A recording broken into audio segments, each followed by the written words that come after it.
Thanks very much. Well, hello everybody. Thanks for joining us. I am delighted to be able to interview my friend Gregg Hurwitz, who I think is one of the most fascinating and inspiring and interesting writers and just general all-round human beings around at the moment. So yeah, and I'm enjoying Greg being on this side of the interview for once, putting you in the spotlight. So that's cool. Um, so, Greg, for those who don't know, I suppose let's just sort of cover the basics first. For those who don't know, who are not familiar with the Orphan X series, give us the quick blurb, the quick sort of overall pitch of what this world is. Well, first of all, it's good to see you, and I want to thank Exclusive Books also. So thank you for carving some time out. I know that you've been busy. And look, so Orphan X was my main character, Evan Smoke, was taken out of an orphanage at the age of 12 years old and trained off the books to be an assassin. That's the background of this. I wanted to have a story and a main character who was chosen because he's viewed by the government to be expendable and disposable, like a one-time use weapon. And so the government has a black program, the United States government, and they take these kids who no one seems to want, training them up to be assassins, and then deploy them in regions of the world where they can go where the United States government isn't allowed to go, and they can do things that the US government is not allowed to do. And that was Evan Smoke. But it's interesting because I started the series a little bit later. I started the series after he already left the program. One of the things that was really important to me is his father figure and handler is a former CIA agent named Jack Johns. And I thought, if instead of having this be where Evan's training is this horrible, grueling thing, and what if Jack Johns, what if his handler taking him out of this foster home in East Baltimore, if that's the worst thing that ever happened to him, but also the best thing? And Jack loves Evan. And so when Evan's 12 years old, when he's a kid, Jack tells him the hard thing will not be making you a killer. The hard part is keeping you human. And for me, that's the sentence around which the whole character coalesces. And so Evan was always raised with his moral compass intact. And when I start the series, he's already left the program. He's gone off the radar. The US government, he doesn't just know where the bodies are buried. He buried most of them himself. And so he's got too much information in his head for his head to be allowed to remain attached to his body. So he's wanted by the US government, but he's out on his own. And he now helps people pro bono. Desperate people with nowhere to turn can call his phone number, 1-855 to nowhere. And he has this amazing skill set. And so if people are truly hopeless, if they're truly helpless, they have nowhere to turn to, they can call this number and Evan will emerge from the shadows and he will help them. And part of that is a bit of a penance for the acts that he committed while part of the US government, while being an unofficial assassin. But a lot of the series and the character for me is about what we would think of as a classic archetypal hero finding and making himself whole and finding his humanity. And more than anything else, that's what the series is about, even if he does so sometimes in horrifically violent fashion. Yeah, I think that's what's so engaging to me about this. It's like when you pitch the surface layer of it, it's like this assassin story, this guy helping people. It's reminiscent of a lot of stuff that we know and love. I mean, as you were talking, it sounded like for a brief moment, it was like the A-Team that I was in, where it's like these guys helping people. But what you doing, which I personally find so amazing about the books and what I love, is it feels like you are really digging under the skin of the psyche of this type of character. So like, it's James Bond and Jason Bourne and, these types of characters that I've seen, but I've never gone into like, what is really underneath them? What is their relationship like with their sister, their brother, their mom? What kind of childhood, what is it like to try and, exactly like you're saying, how do you stay human when you're dealing with this level of violence, which is something that obviously does exist in the world? And I feel like what I enjoy and what I wanted to ask you about was, do you intentionally, so I kind of, a lot of times when I'm reading the books, I sort of feel like it's kind of like an inspirational, it's like it's super entertaining and super popcorn, but with real meaning and depth. It's almost like an entertaining psychology session sometimes for me, where I'm kind of like, I really feel like inspired by stuff in a way that's not just like, yeah, kick his ass. Is that something that you intentionally did? That's what I'm curious to know. Did you do that intentionally? Yeah, I mean, I think, one of the shows that I think about as a touchstone, though not when I was writing it, but what's so interesting to me about The Sopranos is you have this like mafia figure, right, who's in therapy session, right, opening up in the Yes. pilot, and it's about sort of deconstructing it. And I wasn't thinking of The Sopranos at all when I started to write this. But what was really interesting to me is, in a lot of ways, I view Evan Smoke, when we first meet him, he's like Pinocchio, but he wants to be a real boy. He's got his 10 assassin's commandments that are these very strict rules. And when we meet him in the first book called Orphan X, he's just on the verge of breaking all of them for reasons that speak to his humanity. And so one of the things that I thought about when I was writing that was clear when I waited a long time to write this. I thought of this book and it took me probably 5 years to set pen to paper till I figured out what are the ways I could differentiate this character so that I hope he could be worthy of a spot on the bookshelf right next to Ian Fleming and Robert Ludlum and all these great character or the characters they've created. And we never get to see James Bond go home, right? We never get to see exactly Jason Bourne have like an awkward encounter at the homeowners association meeting where he gets pulled into. Exactly. So I thought if I could take a character who we think of and we're used to in certain kinds of stories and have him engaged in sort of violence and suspense and mayhem, but then he comes back and lives in the world that you and I live in. And that's a way I can turn cards over for us to understand how he's grappling, how he's trying to reconstruct himself, how he's decided, which many of us do in ways that are maybe less grandiose, that the rules that we've lived our life by for the first part of our life, the first half of our life, let's say, no longer apply to what we need to do to live the next part of our life. And that's where we've really caught him. Yeah. I mean, that makes so much sense because, and sort of segues into the next thing I wanted to ask you, which is really about your inspiration and your research.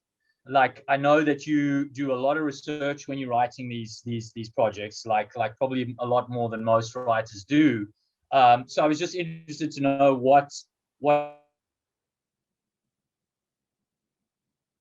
sort of part of that, just knowing a little bit about you and about your world. You're one of the rare people in Hollywood or in sort of in the community who has friends on both sides of the kind of political spectrum. You've got you're friends with Navy SEALs and you're friends with the sort of high sort of super arty types.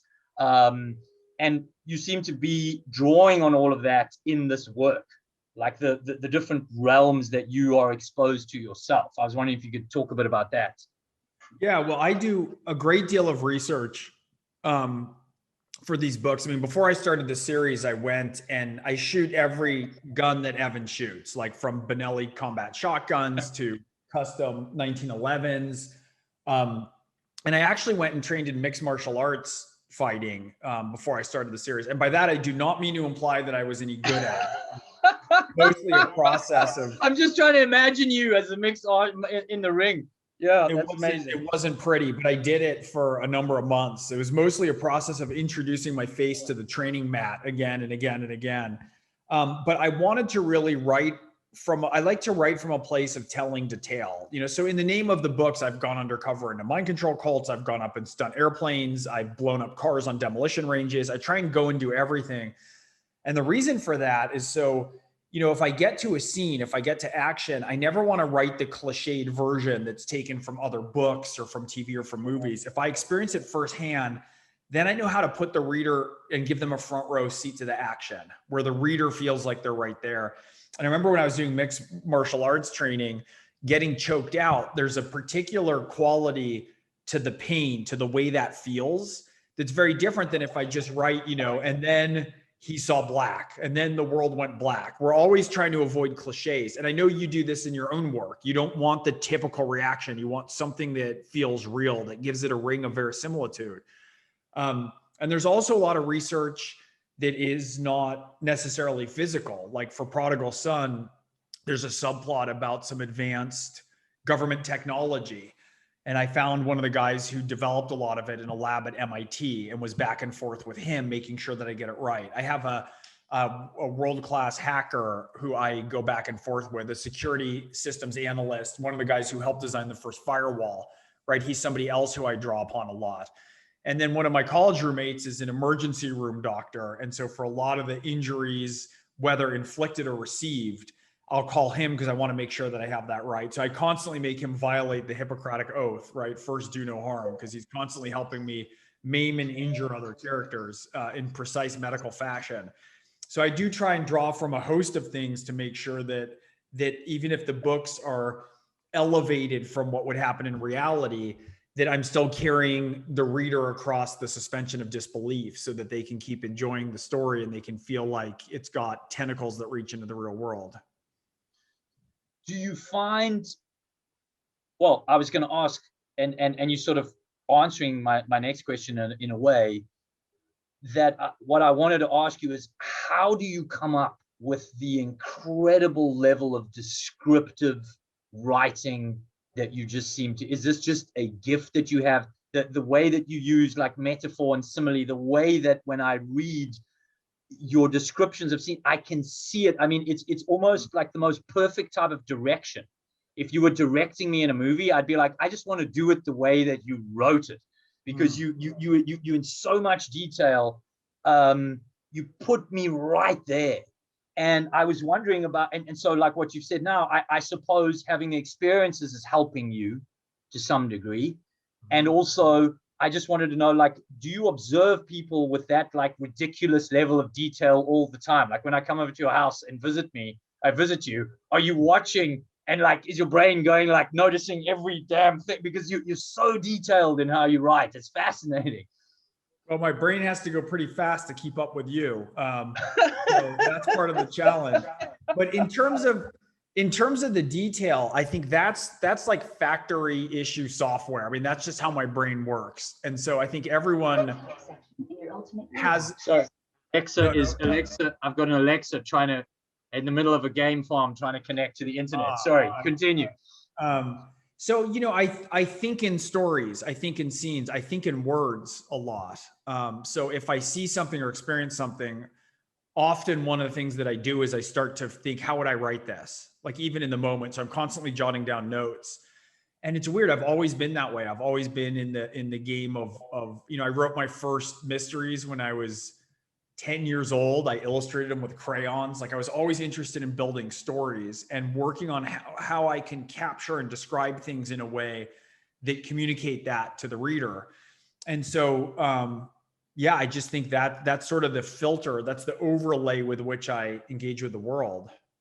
I mean, that for me is one of the enjoyments of reading your stuff, is literally just your use of language, aside from everything else you're doing, the entertainment, the depth, the kind of soul searching questions, the humanity questions, the moral compass questions that you're raising, all under just basic fun popcorn stuff, is just the enjoyment of the language. I often find myself like, I'll just be every sort of 2 or 3 pages, I just smile to myself at just the sheer enjoyment of how you describe something. I just love it. So I want to get onto something that I really have to ask you, because I know that you are doing so much research. I know you know a lot of people. I know you're very politically active. You're one of the smartest people I know. Do people like Evan Smoke exist for real? Like, I've got some knowledge of some of this kind of stuff. Like, how close to reality are these guys that we know of? Evan Smoke is probably the most real in terms of, the James Bond and type figures that I've ever read or encountered in any entertainment. But from a reality point of view, are there guys like this in the world? Well, there are, not of course with the untraceable 1-800 number, right? But there, look, I have a lot of friends who are in the Spec Ops community, right? Guys who are Navy SEALs. And, one of the things that happened was I've been listening for, decades now about the kinds of missions that they've done when they go offline. And that was sort of the basis for what's called the Orphan program that I built out. And that Orphan program is fictional. That doesn't exist. But the basis of it, the way that the money is routed when it's set up, how the operational command goes, all the plausible deniability, that's all stuff that exists in the real world. And so that's all there, and I have a number of friends who, It's funny. I was with a guy who's a real tons of combat experience, both offense and defense, let's say, outside of the green zones. And I was with him in Palo Alto. I grew up in the Bay Area, the San Francisco Bay Area. And we're driving around and, it's very fancy. It's the home of Silicon Valley. It's the home of Google. It's the home of everything up there. And we were looking at everything, and he looked around and he said to me, when I see this, this is all Disneyland to me. This is all fake. And when things go bad, I'm the guy everybody needs. Like, I may not be popular now, right? Because he's a big, shaggy guy, big, scary looking guy who's amazing. Yeah. But it was so interesting for him to say, like, nobody might want to know or remember me and what I represent being around now. But when things go bad, he said, I'm the guy who they're going to need. And it was so interesting to me to think about that we like to create these little bubbles that sort of divorce us from the realities of the rest of the world or the threats that could be looming at the horizon. But yet those are the break glass in case of emergency guys that we go shatter the glass and pull them out when we need something. And in a way, based on their service and based on some of the sacrifices that they've made and the things that they've seen, they never get to enjoy Disneyland for just being Disneyland again, right? They're always aware of power dynamics and potential threats. And even if they're somewhere that's safe, they're aware of all the parts of the world where turmoil exists that make that kind of thing possible. And I thought that's also something that's really interesting about Evan. I've had, for me, and this, like, if someone's my friend, they're my friend. I mix them up. I have all sorts of, people come stay with me, all shapes, stripes, sizes, everyone gets thrown in the mix. One thing that's been really interesting for me is if I've had my more, a hardcore, let's say like one of my demolition breaching buddies comes, who's like a big, like, the t-shirt with the American eagle gripping the flag, right? Yeah. Big handlebar mustache. And if one of my friends who's more cerebral, like hardcore intellectual, is having a party and the other friend's in town because he's teaching a breaching course to the SWAT team, LAPD, let's say, I'll bring them to the same parties. And I'm always amazed at the amount of overlap between them. Like, someone at the party will be like a photographer and he's talking about these optics and the best lenses. And my friend all of a sudden will find a big point of overlap because he's used to it with rifle scopes, right? Sniper scopes. And the other thing is people who are, let's say that they're tilted more heavily on the educational side. So they've traveled a lot, right? They might speak a bunch of languages. Well, same with my friend who's a Navy SEAL. And so these points of confluence are really interesting because I tend to like people who are just very engaged in the world. And people who are engaged in the world, there's all sorts of overlaps that you can bring, especially if you get people who have had really different life experiences and they find these common points and kind of can thread together. And that's really interesting. And there's something in that for me also of Evan, where because of how Jack raised him, he's pretty sophisticated, right? But he's never pretentious. It's all applied, right? It's all in the interest, or he loves the world's finest vodkas. Yes.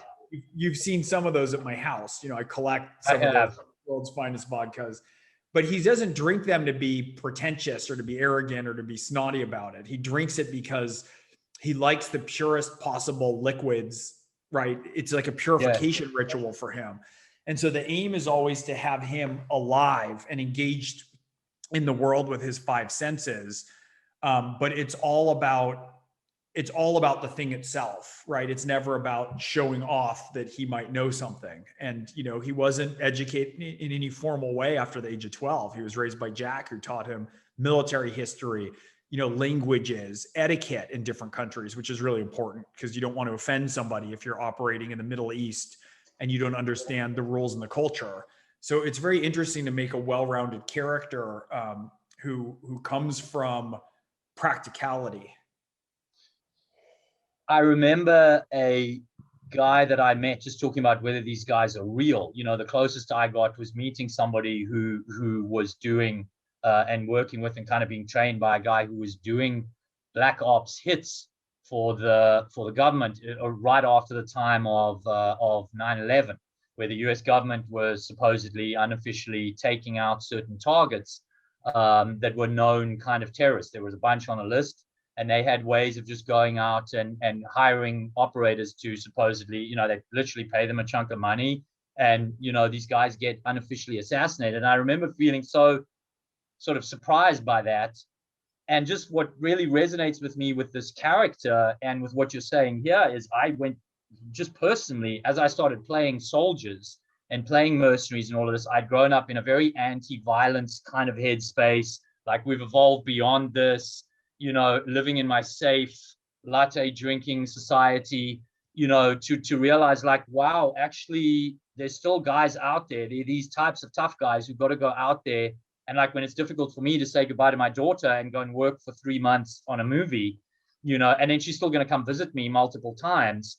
These guys are going for 3 months on a mission, and it's kind of 50-50 whether they're coming home, and they're telling me stories about how each time they leave, they update their funeral arrangements and their will and just make sure like, what's the song you're going to play if I don't come home? And just the sheer trauma of that. And how you reconcile those two worlds, as you were saying. And I remember this particular guy, this particular operative saying to me that the way that he understood post-traumatic stress disorder and the way, that they were sort of taught about it was actually that it was just the innate process of trying to reconcile the two worlds, the Disneyland world that you live in with problems with the homeowners association, and you go out there and there are no rules. And it's like, the rule is I shoot you in the head, or you shoot me in the head. And then you go back to problems at the homeowners association. And post-traumatic stress disorder was, how do I deal with that as I go back into that world? And so in a way, that's this sort of struck a chord with me. That's what I love about what you're doing with this character, is you're taking Evan and you saying, well, what would it be like if you had to deal with this level of violence because it's required? You wish it wasn't required, but it is still required. We haven't outgrown it, despite our safe spaces and our microaggression problems and our, all of this. On the one hand, we're trying to sort of evolve there. But on the other hand, we still have this very brutal requirement for violence. Right. And the question, it's like there's a bit of a moral question, which is how do we try to train or raise our kids and impact our society towards nonviolence, while also making sure that people are tough enough that should the need arise, right, yes. due to corruption, due to external threats, that we're raising people who are aware of the necessity for nonviolence and of the superiority of that as a means of conflict resolution, but are still tough enough if that becomes not an option. And that's a very hard balance to walk. Yeah, and I think that your character again is trying to sort of it's actually a useful tool in that way. Your books, actually, I haven't thought about it that way. But if I had a son, like I've got a daughter, but if I was raising a boy who is dealing with sort of violent urges or whatever,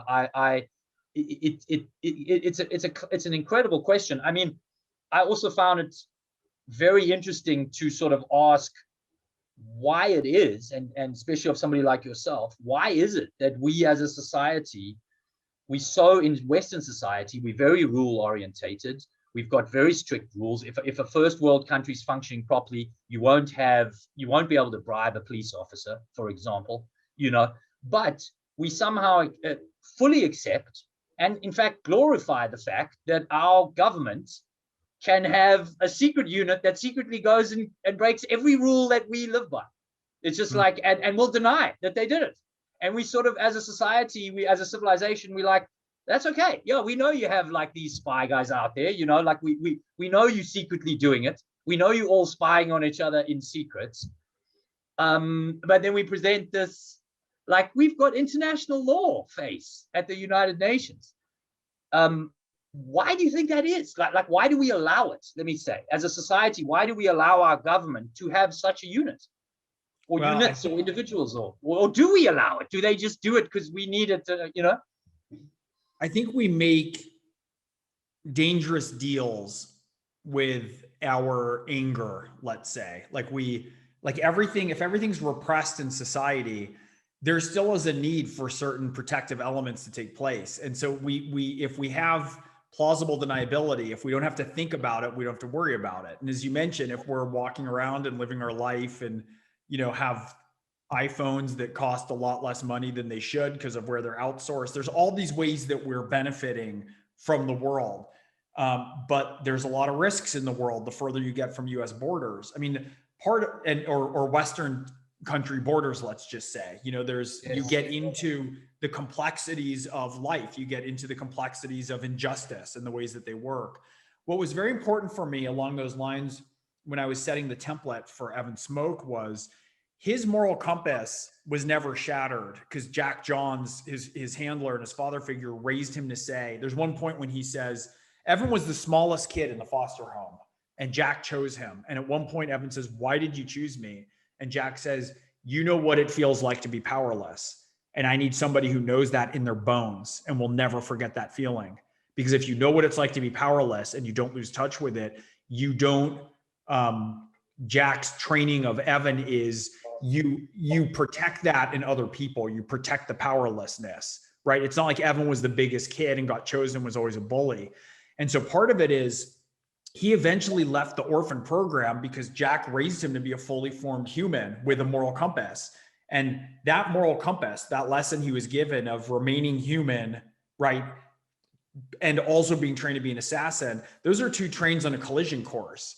And so when Evan leaves and decides to only take these pro bono missions, like the one in Prodigal Son, that will help other people that are aligned with his own moral compass, he's also breaking the law in a way that he is responsible for. So if it comes down to, if a cop's going to capture him and he has to shoot a cop to get away, he won't do it. And he would go to jail or he would get the death penalty. He's willing to accept the strictures and the laws of society because he knows he's making a personal choice to operate outside it for people who have no recourse within it. And so there's a responsibility there. So when he does these missions, he's never going to cross the line and kill a cop or a Secret Service agent or damage somebody who's innocent. And if he gets caught, it's not like it's heroic and he's, thinks that he's doing the right thing. And if only the laws could be changed. He knows that we need those laws. He knows we can't have people running around killing people. And so were he ever captured, he'd be fully responsible for any actions he took outside the law because he knows the necessity of that. He's just choosing to do something different. And if you choose to do it different, you bear the weight of that on your own shoulders. I don't know how much I can talk about this next issue or how much you want to give away in the book, but the tech that you deal with, I get the feeling, and it's very difficult because you walk that line between, suspension of disbelief and reality so nicely that I don't know. I read it. I'm just convinced that every piece of tech is real. Like it's so well described and so well and named and you can tell. Like the guys researched it. This thing probably exists, but then you just keep pushing it and pushing it and pushing it. And there's a theme. I think I can probably at least say there's like drone technology is a factor in this book. It's a big, shall we say, plot point. How much of this technology that we're seeing, particularly with the drones and the type of stuff we're seeing, is actually real based on your actual research? Because if it is, it's terrifying to me.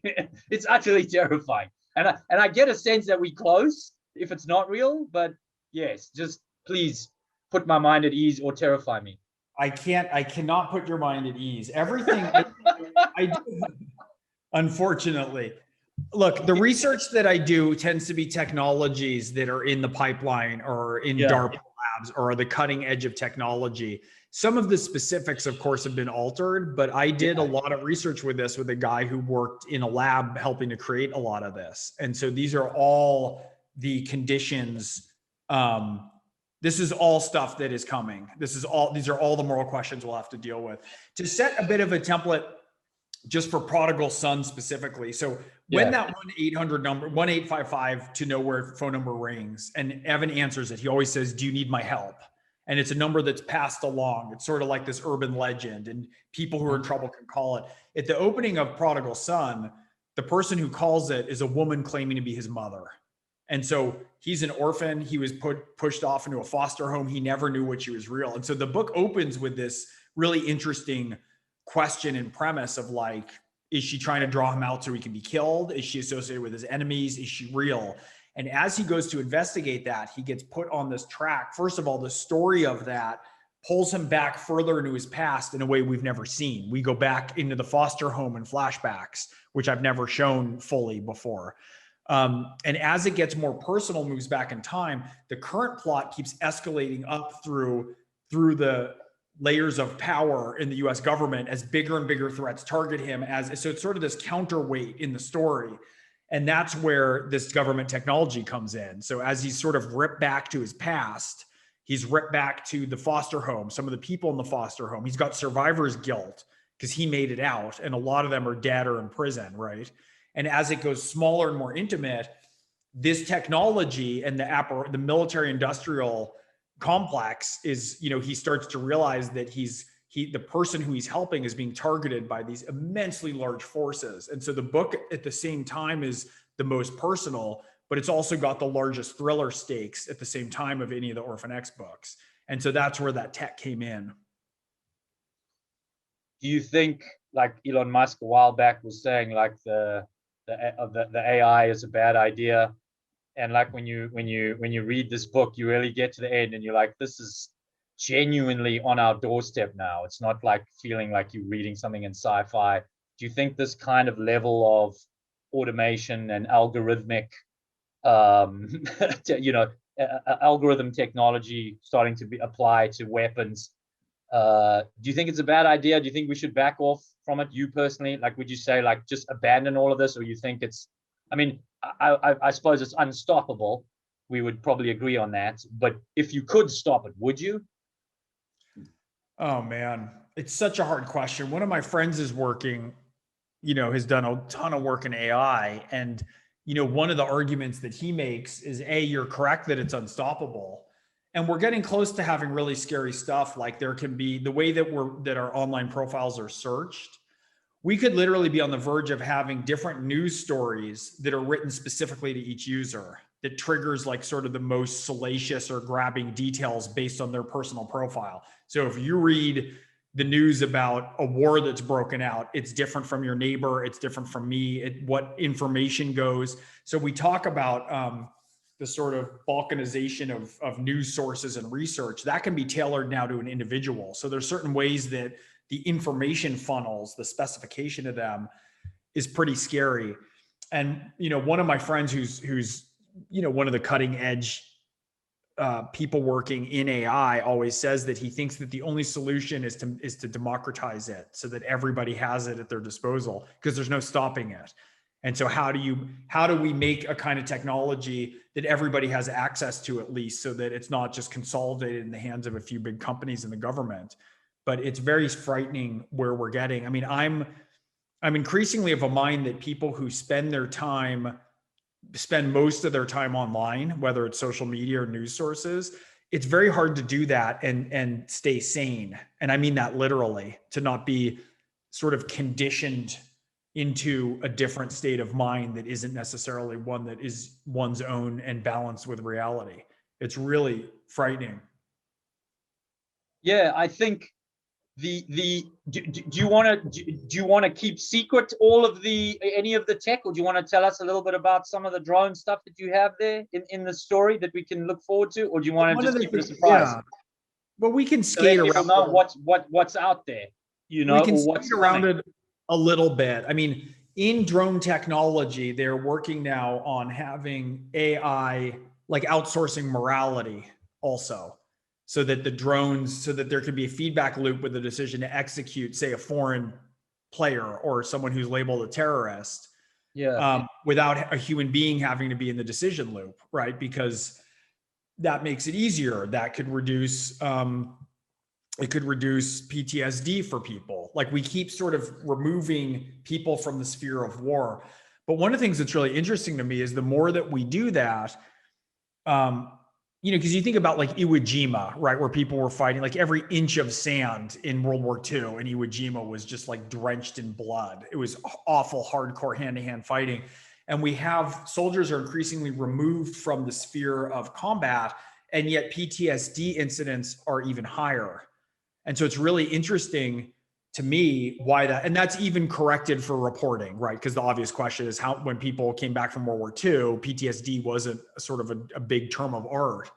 Right. But I think one of the things that's happening is that people are increasingly, soldiers and people in general, we're increasingly alienated from the rituals of our community. And so when people came home from World War II, there was big like ticker tape parades, and they were celebrated, and there was like men's bowling leagues, and there was men's groups at church. There was all these outlets. And people now, when they go to war, it's like you can have your latte, as you know, you mentioned a latte. We're really beating up on lattes today. And you go to your command station that's in, you know, a big container box in Las Vegas, and it looks like video games, right? You play video games halfway around the world controlling stuff. And then you go home and you got a family, everyone's on phones, right? You're like, there's no integration anymore. And you just blew away a convoy of vehicles and killed 35 guys. Right, like in Fallujah, and then you're home with none of the rituals to indicate, to stitch you back into society, into a community, into your family. And so I think as we lose touch with the rituals that are defining, the more risk there is for alienation. And I think we're seeing that a lot, even for people without jobs that are that severe. You know, if we're not having a lot more engagement, a lot more eye-to-eye contact with people, a lot of activities that are communal, it's harder. You going into such deep stuff, and I think it's what you do so beautifully in these books is there's something for, like, if you just want a fun, enjoyable read that's just entertaining, action-packed, you know, just want a great action story, it's there. If you want to like unpack some of the biggest questions that we face, they're there, like in your work. And I think that's what makes them so masterful to me, and so enjoyable to read for me personally. You know, you were saying now about Thank you. This idea of outsourcing morality, you know, in the world now where everybody's like, what's right, what's wrong, what's right, what's wrong, you know, everyone's convinced like, I know what's right, and I'm going to go and like, you know, protest, and I'm going to go, and all these different groups with this view of like, I'm ready to die for this thing or kill for this thing. It's like, it's these are really big questions. And with this sort of increasingly encroaching AI technology in our lives, one of the things that where it really became real for me was the idea that someone was saying about how if you were going to get married to somebody, like how more real does it get than this? You imagine, you know, I'm a dude, I meet a girl, I'm thinking like, is she the one? And you're going to get to a point with artificial intelligence where a computer, based on as much of her life is online and knowable, and as much of your life is online and knowable, if that machine knows everything about you and knows everything about her, it would be able to predict more accurately what your chances of staying married for the rest of your life were than you. And if you were like, well, there was this other girl back then, like, is this a better decision? You know, I'm not, is she the one? It's like, I feel like she's the one. It's like, I think so. I've kind of tried to think it through, but the computer could answer it for you. The computer would say, you have a 8% chance of staying married for your whole life, you know? And then would you want that? Well, the question is, you know, also how do we define success? And that's what's really interesting, because let's say that one relationship that you get into and it's the wrong one is terrible, right? And it completely implodes in a year. And the other one, you stay married the rest of your life. So AI has seemingly come up with the solution for which one is better, but you don't know if that's better. You don't know if maybe if you had the bad relationship that screwed everything up, if you'd have to learn way more about yourself and go through a certain amount of suffering to reach a better awareness, to then have a relationship 5 years later that's much better and based on greater health and happiness, right? You can't calculate that. You can't calculate all the, you know, cracks, divots, and shadows in the human heart and what we need to do to excavate them to get to a better sense of wholeness, you know? So morality is tricky, man. This might lead us into a, like, you know, when I played Ted Kaczynski, as you know, a while back, the Unabomber guy, it might lead us into this world of like, where we either going to completely just freak out because it messes too much with our evolutionary biology, or we just evolve into something else, some kind of, you know, hybrid human cyborg creature, which we're already starting to do, like Elon says, with our, you know, with our phones, we're already some sort of cyborg. We're ruled by our thumbs. But you know, it's interesting because I think that's part of why I keep Evan Smoke. He's very old fashioned in a way. Like there's not pop culture references. He's not online. Like he's very fundamental. And I think it's one of the things that readers respond to really well is he's an old-fashioned real person. guy. Yeah, he's a real Yeah. person, an archetype who's in the process of realizing that he was raised to be an archetype and he wants to be a more rounded human being. And that's really, at the end of the day, what so much of the story is about. It's about him reclaiming these little parts of himself when he goes on a mission. We touched on this earlier about a little bit when we were talking about the violence, the Disneyland world versus the violent world.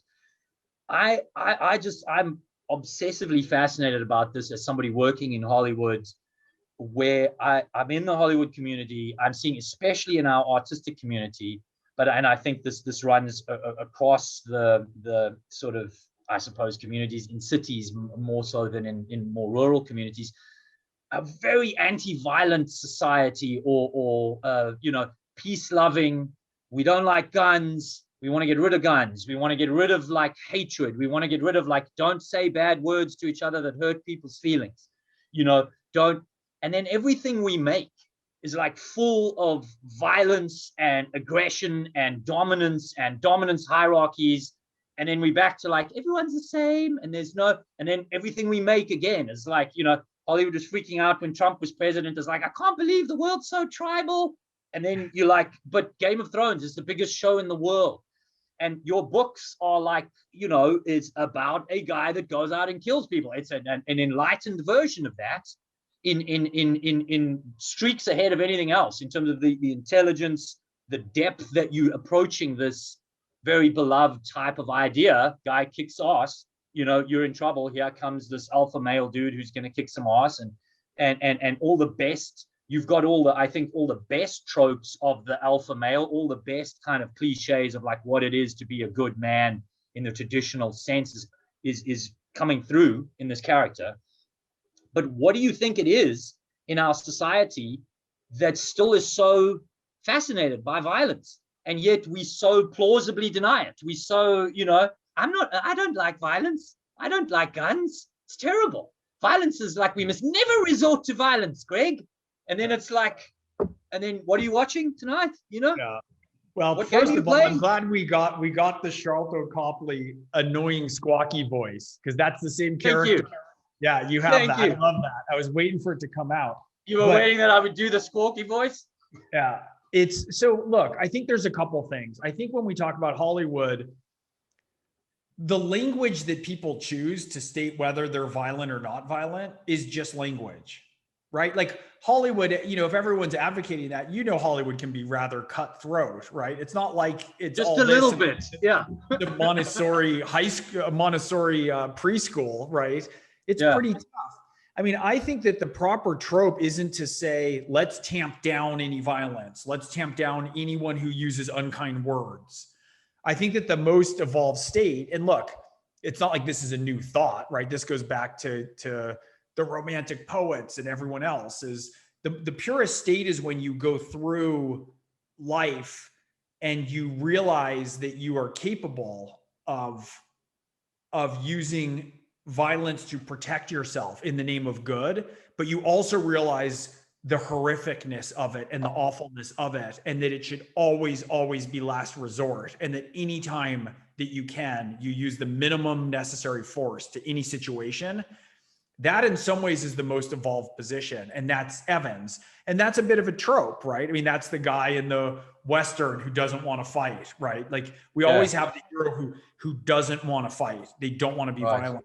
Right. And that very much is Evan. He's like, I don't want to do this, but if you're going to make me do this, it will go bad. And he's willing to. And for me, that's the point that we get to that feels much more genuine than when we pretend that violence is something we can be civilized out of, because we can't. And then it just becomes repressive. And we all know that, societies that are repressive give birth to greater outbursts of violence. It's just like with people. Like someone who's really repressing all of their instincts in some ways is the most dangerous person, rather than we want to be in touch with them. And I think in some ways, the more that we're stating that, the more that our art is going to reflect the other. When you're talking about everything we're doing, like video games are so violent now, it's just unbelievable. It's ridiculous. Right. And so we have to have a counterbalance to it, because it's it's not a necessity, but it's a reality of life that things are dangerous and things can be risky and that things require different modes of intervention. That Palo Alto, to use the earlier example, that's not the real world everywhere. It's Disneyland. But the real world has aspects to it that are terrifying and dangerous and threatening. And what we need, what the heroes are the people who know all of that and go forth anyways to confront them and know to confront it while trying to create as little additional suffering as possible. And that's really what a hero is. And that's what Evan Smoke is. And so in a way, you're sort of saying perhaps that maybe the excessive level of violence in our society is because as a collective society, I meaning in our media, that our collective society as a collective, we have not integrated those worlds, as you say, in the way that Evan is doing in the books that you are doing with him. We have disowned the violent parts of ourselves. We have not faced them and looked at them and fully integrated them as a society. We maybe got the shit scared out of us from, the Second World War, and we were like, whoa, like, okay, this will eat us. Let's just fucking put that away. Excuse me, I don't know if I can swear on a podcast for exclusive books, but like let's bury that, or let's put it into the video game. And we haven't fully, because I've always felt like we would at some point evolve beyond it. Maybe in 1,000 years we'll look like the gladiators. I mean, the Romans used to watch them do it for real. Like, hey, I wonder if what'll happen if a lion attacks a human.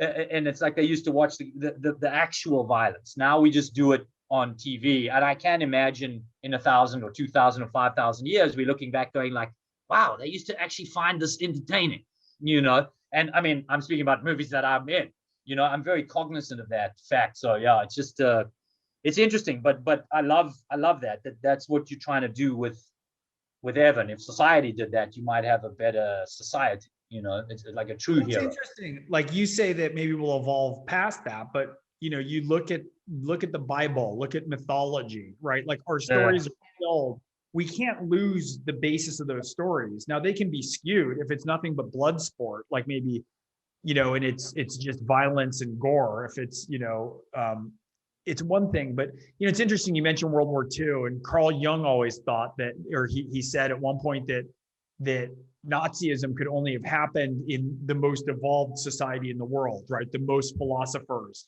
the most composers, the most, right? Because Germany was almost like so sophisticated that they were so far out of touch with those other instincts.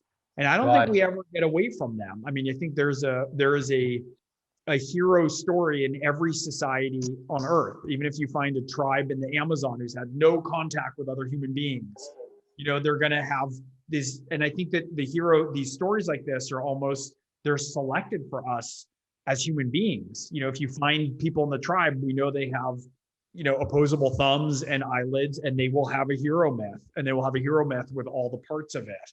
And it's almost like it's a necessity for us to figure out how we deal with things.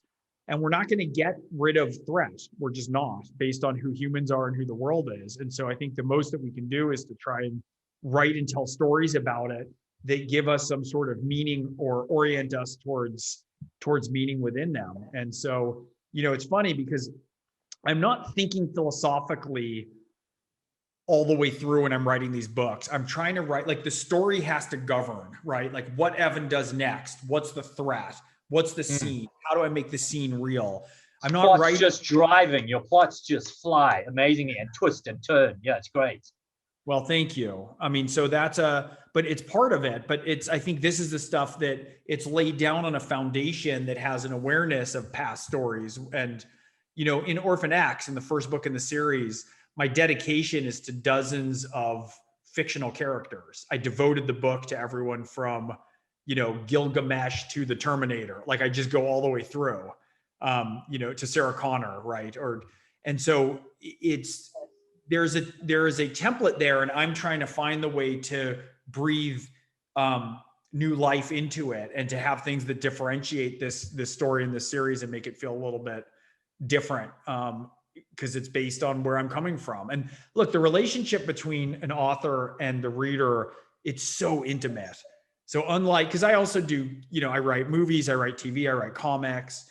And with all of those, there's a visual representation that is set. Everyone sees the same movie. Everyone gets to go see the Sharlto Copley movie. They get to see you do something.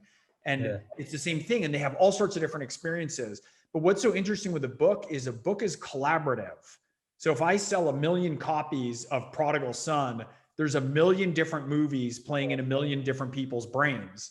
And they bring everything that is within them to reconstructing the story themselves. And so it's a very intimate relationship between an author and the readers, and so what I'm always trying to do is I don't want to give lessons. I don't want it to feel like I'm proselytizing or that it's teaching, but if I can point to things, one of the things I found early on is I can point to violence. I had a scene one time with 2 guys in a home invasion, and there's a big guy and then with a duffel bag on his shoulder. And there's a family that was tied up on the couch, and there's a little guy who's the sidekick, and they both kind of broke into this house, and the couple is bound, and they need to get answers from them. And the small guy says to the big guy, "Where do you want to start?" And the big guy drops the duffel bag, and it hits the floor with a clank of like tools, like a metallic clank of what it's filled with. And so the guy says, "Where do you want to start on them?" And he just says, "Joints." He wants to start on their joints. And I ended the scene there. And I was doing a book event about a year later. This woman came up to me and she said, "I'm so upset. The violence in your book was so gratuitous. It was so graphic. That one scene, it was so horrifying." And it was funny because I looked at her and I said, "That was all you." I ended the scene after he does that. He drops the duffel bag, but her mind filled in, right? Her worst nightmare, which is different from yours and is different from mine. And so that's part of what the aim is, right? As we're in telling stories, is we want to leave room for people to fill with their own fears, vulnerabilities, and, hopes. I have to ask, because we're running out of time. I have to ask you, I just have to ask this. If I had the money, could I make a penthouse like Evans? Is all that tech real? Yes. I say yes. I could. That's unbelievable. And if I had the money, could I make a truck like his Ford? Could I have that truck as well? Is that tech also real? It is. That's your next step, man. After the A-Team comes back, after the A-Team sequel, that's what you're buying. When the B-Team No, man. That has put a smile on my face, because if you haven't read the book or you don't know the series, you have to understand how cool a lot of the tech is in these books. It's amazing. And I'm sort of like a tech geek, so I love it. And the last thing I just want to ask you, is how similar are you personally to Evan? How much are you drawing on your own? Like, what would you say is the most similar part of yourself to him, and what's like the least similar part? We know that from what you said earlier, you're not the best fighter, so I'm gonna guess I could answer that for you, but you already answered it. No, what is like? How close is he to you in terms of him as a human creation, as your creation? How much are you drawing on yourself? I almost feel like I should ask you that, since you know both of us. Okay, wow. It flipped it.